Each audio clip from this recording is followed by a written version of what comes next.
I'm Dr. Vinny Capetta. I'm a licensed counselor and pastor here in Massachusetts. I'm here today to give you some advice for less than urgent mental health situations. You see, many of us will develop mental health concerns or behave in problematic ways at some point in our lives. Sometimes the problematic behavior is only brief or only occurs every now and then.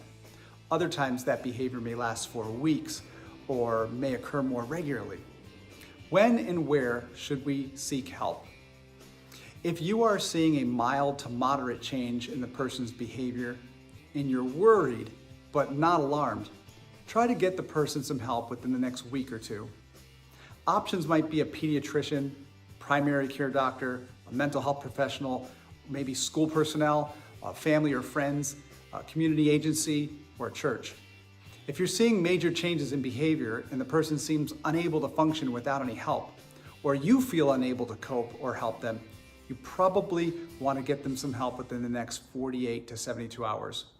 Look for a pediatrician, primary care doctor, mental health professional, emergency department, school, or you may also ask the person if it's okay if you contact their church. What are the first steps for getting help? Well, if you or your child or your loved one is struggling with behavioral or emotional difficulties, the symptoms may appear across many areas of life, including home, school, work relationships, and family or friends, or within the community. It's important to identify a mental health concern early so that you or a loved one can receive the proper care.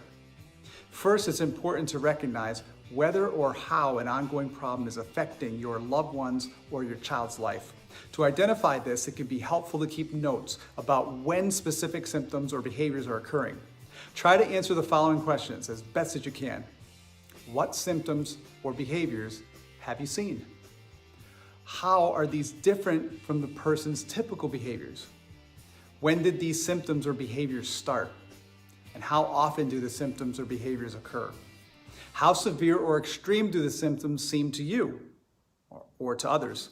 How long do the symptoms or each episode of the troubling behavior last? Where do the symptoms or troubling behavior occur? Is that at school or at work or at home? And do the symptoms appear in one setting but not another? How are the symptoms or behaviors impacting the person's ability to function in daily life? And if this is a child that you're concerned about, is his or her behavior different from the behavior of other children in his or her age group? I want to thank my friends at William James Interface Referral Service for posting this information on their website. I'll post the URL so that you can see it in black and white. If this video was helpful, take a moment to share it or repost it so that others can benefit. And may the Lord bless you and keep you and make his face to shine upon you and give you peace.